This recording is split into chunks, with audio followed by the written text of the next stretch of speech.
Romanos capítulo 8, de 1 a 4, dando sequência à nossa série de mensagens no livro de Romanos. Agora, pois, já nenhuma condenação há para os que estão em Cristo Jesus, porque a lei do Espírito da vida em Cristo Jesus te livrou da lei do pecado e da morte.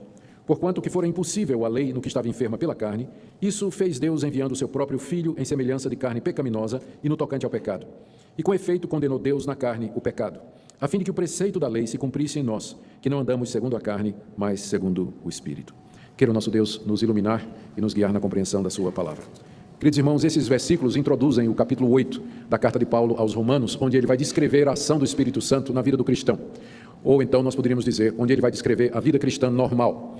Esse é um dos capítulos mais queridos da carta aos Romanos, porque fala de como o Espírito Santo atua na nossa vida, nos guia, nos fortalece, nos enche de esperança e de conforto no meio de todas as tribulações que nós temos. Especialmente como ele nos dá força para vencermos o pecado e viver uma vida de vitória. Aqui nesses versículos iniciais, o apóstolo Paulo estabelece a verdade que vai ser a base de tudo o que ele vai dizer em seguida. Ou seja, de que não há mais nenhuma condenação para aqueles que estão em Cristo Jesus. E é a partir dessa declaração, desse fato, que então o Espírito de Deus vem atuar em nós e agir em nós de maneira eficaz. O que Paulo faz aqui nessa passagem é, primeiro, declarar esse fato de que já não há mais nenhuma condenação para os que estão em Cristo Jesus. Isso está no verso 1. Em seguida, ele dá a razão pela qual não há mais nenhuma condenação para nós. Essa razão está no verso 2, e é que a lei do Espírito de vida em Cristo Jesus nos libertou da lei do Espírito da morte. No verso 3, ele fala como, ou a maneira pela qual Deus, pelo Espírito Santo, nos livra da lei do pecado e da morte, que é condenando na carne de Jesus Cristo o nosso pecado, e com isso abolindo a condenação. E no verso 4, ele diz com que propósito Deus fez tudo isso, que é para que o preceito da lei se cumpra em nós. O meu objetivo na exposição desses versículos é mais uma vez colocar diante de vocês com muita clareza o Evangelho de Jesus Cristo e todas as implicações práticas que esse Evangelho traz, para que nós nos alegremos no Senhor, para que nós nos regozijemos diante da graça de Deus que nos foi dada, para que nós tenhamos esperança aqui nesse mundo. Vamos então para a primeira parte, que é a declaração que Paulo faz no verso 8. Agora, pois, já nenhuma condenação há para os que estão em Cristo Jesus. Alguns pontos aqui dessa declaração. A primeira delas é que ela é para os que estão em Cristo Jesus. É uma declaração maravilhosa, não há mais condenação. Mas só que essa verdade se aplica aos que estão em Cristo Jesus.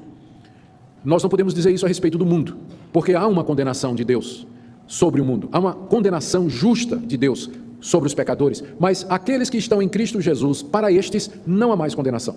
Portanto, é importante saber quem são estes que estão em Cristo Jesus, para os quais não há mais condenação.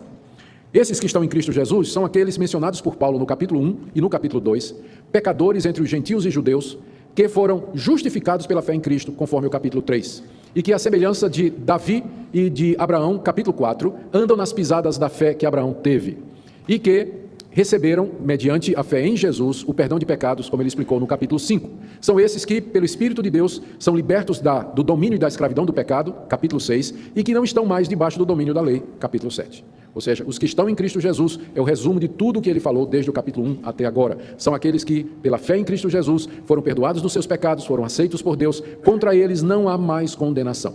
A condenação aqui é o justo juízo de Deus contra o pecado. E é uma coisa que nós devemos temer se não estamos em Cristo Jesus. Deus, que é o Criador de todas as coisas, que é o juiz de todos os homens, que conhece todas as coisas, que é todo-poderoso, ele tem na sua mão o poder de nos fazer eternamente infelizes em sofrimentos indizíveis no inferno, com justiça por conta dos nossos pecados. Essa é a condenação que paira sobre a raça humana. Aqui nesse mundo, já começa a sentir a ira de Deus e depois da morte, enfrenta essa ira de maneira mais profunda nos sofrimentos indizíveis, naquilo que a Bíblia chama de inferno. Pois bem, essa condenação, ela não existe mais para aqueles que estão em Cristo Jesus. Quem está em Cristo Jesus não é tratado por Deus mais como um pecador e, portanto, não receberá mais o castigo que os pecadores merecem. Essa é a boa notícia do Evangelho, essa é a declaração que abre o capítulo 8. Já nenhuma condenação há para os que estão em Cristo Jesus. Essa é a maior bênção que uma pessoa pode querer aqui nesse mundo. Saber ou ir dormir à noite sabendo que já não paira nenhuma condenação do Todo-Poderoso contra ele. E que ele foi aceito pelo Todo-Poderoso, que é filho do Deus Altíssimo, e que nenhum mal, nenhum castigo chegará até ele, porque já não há Deus, já não tem mais nada contra essa pessoa.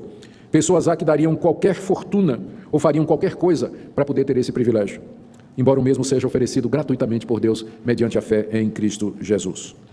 Note ainda que Paulo diz aqui, ele começa a passagem dizendo, agora, pois. Eu quero ver essas duas palavrinhas com você. Quando ele diz agora, ele está fazendo um contraste com a situação atual do crente em Jesus com o que era a sua situação antes. A situação antes está descrita aqui no capítulo 7. O capítulo 7 descreve a situação do homem debaixo da lei de Deus, condenado por essa lei, se vendo incapaz de obedecê-la, incapaz de fazer o bem que aquela lei determina, fazendo o mal que essa lei proíbe, impotente para realizar o menor dos seus requerimentos, tendo prazer nessa lei, mas ao mesmo tempo fazendo aquilo que odeia. Esse é o estado do homem antes.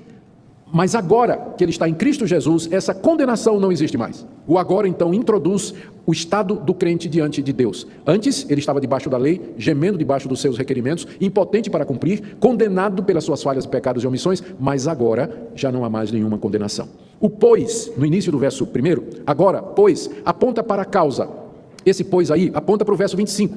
Veja que no verso 24 do capítulo 7, aquele homem debaixo da lei, gemendo debaixo da lei, ele grita: desventurado homem que sou, quem me livrará do corpo dessa morte? Quem que vai me livrar dessa condenação que eu vivo, me sentindo culpado e levado à morte por conta dos meus pecados? Quem me livrará? Porque eu sei que eu não consigo me livrar dessa condenação. Aí Paulo no verso 25 sopra no ouvido dele: graças a Deus por Jesus Cristo, nosso Senhor. E agora então no verso 1 ele diz: agora, pois, por conta de Jesus Cristo, nosso Senhor, não tem mais essa condenação que o homem desventurado grita no verso 24, quem me livrará do corpo dessa morte? A resposta é Jesus Cristo. Agora, pois, por conta do que Cristo fez por mim, já não há mais nenhuma condenação de Deus sobre mim. Então essa é a declaração que nós temos diante de nós e que é um resumo do Evangelho e que são de fato boas novas para pecadores como nós. No verso 2, o apóstolo Paulo explica por que é que não há mais nenhuma condenação para nós. Ele já havia dito que é por conta de Cristo Jesus. Mas agora no verso 2 ele expande esse pensamento. No verso 1, já não há condenação. Verso 2, porque a lei do Espírito da vida em Cristo Jesus te livrou da lei do pecado e da morte. Aqui a palavra lei, ela tem que ser entendida não como a lei de Moisés, mas como norma, como um princípio, como uma regra. E Paulo fala de duas delas. Vamos começar com o que ele chama de a lei do pecado e da morte, que está no final do verso 2. Ou seja, Deus estabeleceu uma regra, uma norma que diz o seguinte: a alma que pecar, essa morrerá. O salário do pecado é a morte. Quem quebrar a minha lei será condenado à morte física, espiritual e eterna, sofrendo eternamente no inferno. Essa é a lei do pecado e da morte, essa é a norma, essa é a regra. Quem pecou será condenado à morte física, espiritual e eterna, sem fim. Essa é a lei do pecado e da morte. Essa é a lei debaixo da qual toda a raça humana está sujeita, porque todos pecaram e carecem da glória de Deus. Não há um justo, não há nenhum sequer. Essa é a lei do pecado e da morte. A lei do Espírito da vida em Cristo Jesus, no verso 2, é a outra lei que Deus estabeleceu, é a outra norma e a outra regra. O que Deus determinou foi isso, que mediante o que Cristo fez na cruz do Calvário, o Espírito Santo aplica, imputa, transfere àqueles que são de Deus os méritos de Jesus Cristo, de modo que essa pessoa tem vida. Essa é a outra lei. E essa lei do Espírito que concede vida em Cristo Jesus, ela me livra da primeira lei, que é a lei do pecado e da morte. Ou seja, o Espírito de Deus, aplicando os benefícios da morte de Cristo na cruz, ele me liberta do poder dessa lei que Deus estabeleceu, que eu mereço morrer por conta dos meus pecados. O Espírito Santo, ao aplicar na minha vida o que Cristo fez na cruz, ele me liberta dessa lei. Como Paulo diz aqui, note que ele coloca isso no passado. A lei do Espírito da vida em Cristo Jesus te livrou da lei do pecado e da morte. Esse livrou está no nosso passado, está no passado distante, se refere ao primeiro momento, há 2000 anos atrás, quando Deus levou seu Filho Jesus Cristo à cruz, em meu lugar, para pagar a culpa do meu pecado, e no passado mais recente, quando o Espírito Santo aplicou isso na minha vida. Ou colocando em termos cronológicos pessoais para ajudar. Há 2000 anos atrás, Jesus Cristo morreu na cruz do Calvário por Augusto Nicodemos. Não era nem nascido ainda. Não era mesmo, há 2000 anos atrás. Sou velho, mas não tanto. Ele morreu efetivamente por mim. Ele levou sobre si, no seu corpo, no madeiro, todas as minhas iniquidades e as minhas transgressões. Há 37 anos passados, o Espírito de Deus me chamou e aplicou na minha vida aquilo que Cristo fez há 2000 anos por mim. Eu nasci de novo, recebi vida, fui perdoado, regenerado, justificado, feito filho de Deus e me vi livre da lei do pecado e da morte. Agora eu sei que eu não mais serei morto, posto à morte eterna no inferno por conta dos meus pecados. Porque essa lei, essa norma, essa determinação de Deus, que o Espírito Santo, pela aplicação dos méritos de Cristo, traz vida a pecadores, isso me livrou das consequências do meu pecado e de enfrentar o sofrimento eterno. É dessa forma, então, que Paulo pode afirmar no verso 1, não há mais condenação.